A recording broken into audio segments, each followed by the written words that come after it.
Let's talk about how pelvic floor physical therapy changed my life. I'm not a mom, and while I did have excision surgery about 9 months ago, I was in pelvic floor PT long before my surgery. I originally went in with bladder symptoms. So I had what I thought was an overactive bladder. I was having a lot of frequency and urgency. When I finally got in with a pelvic PT, I learned that the muscles of the pelvic floor can, when they're overactive and tight, they can put pressure on the bladder, making it signal to your brain that you have to pee, even when it's not full.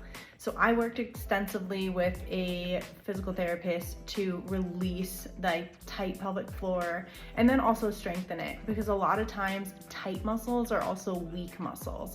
So it's really important to both release and strengthen. So I worked with my pelvic floor physical therapist on and off for about 1.5 years prior to endometriosis excision surgery, which I got earlier this year. And then I was back in PT 2 weeks post-op to help manage pain, to help release those traumatized muscles that just went through surgery.